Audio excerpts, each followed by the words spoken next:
যারা তোদের এক ঘরে করবে না, তোরা তাদের এক ঘরে করে দিবি, ব্যাস।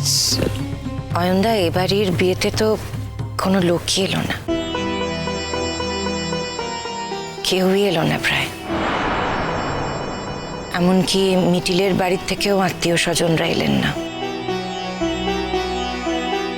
মিঠি তো সবটাই বুঝতে পারছে, ভাবছি এরপর কি হবে। ভাবার তো কিছু নেই বৌদি। যারা আজকে আমন্ত্রণ জানানো সত্ত্বেও অনুষ্ঠানে এলো না, কাল থেকে তাদের বয়কট করুন। তাদের সাথে কোনো কথা বলবেন না, সম্পর্ক রাখবেন না, এটাই তাদের প্রাপ্য। সেটা কি হয় অয়ন? এক পাড়ায় থাকি আর পাড়ার লোকেদের বয়কট করব, তাদের সঙ্গে কথা বলবো না, সেটা কি সম্ভব? হতে হবে নতুন মামু, হতেই হবে। হে বাবা, কি অন্যায় বলো তো। ছি ছি ছি ছি ছি।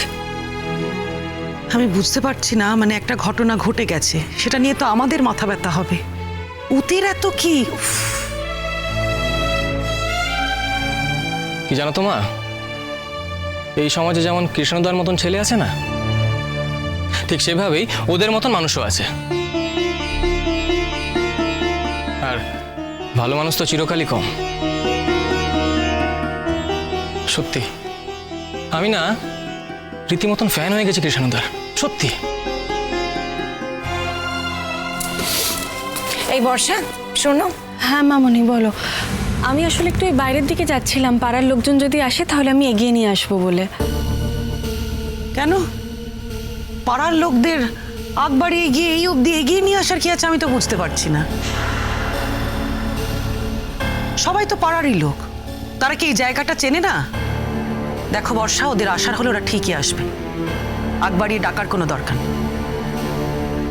না চেনে তাও আর কি। তোমার বাড়ি থেকে তো কেউ এলেন না? তোমার বাবা মা, জেঠি জেঠিমা, তাদের তো সকাল থেকে আসতে বলা হয়েছিল। হ্যাঁ, সকাল থেকেই ওদের আসার কথা ছিল।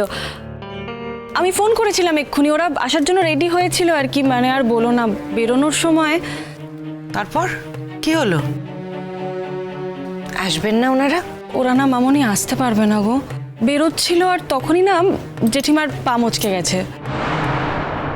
তা জেঠিমার পা মুচকে গেছে, তো বাকিদের কি হলো?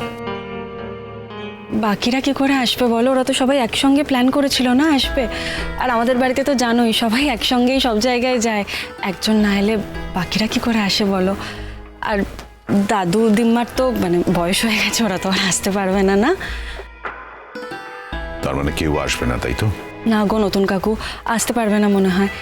তবে মা বলেছে এই সব অনুষ্ঠান মিটে গেলে বাবিল আর মিটিলকে একদিন আমাদের বাড়িতে নেমন্তন্ন করে একদম বুক ভরে আশীর্বাদ করবে। না না, তা কেন? ওনাদের মধ্যে একজনও যখন নিয়ম রক্ষার্থে, ভদ্রতা রক্ষার্থে এখানে আসতে পারলেন না, তখন মিটিল বাবিলও ওখানে যাবে না। তোমরা রাগ করলে না গো? এই কি হয়েছে বর্ষা? খিরে বুবলাই, তোর শ্বশুর বাড়ির লোকজন তো কেউই এলো না। সে কি, তাই নাকি? কি ব্যাপার বর্ষা? আমি ফোন করবো একটা? আমি ফোন করেছিলাম, ওরা রেডিও ছিল আসার জন্য, কিন্তু বেরোনোর সময় মায়ের পা মচকে গেল। মাকে রেখে তো আসতে পারছে না। না হ্যাঁ, তুমি যে বললে তোমার জেঠিমা।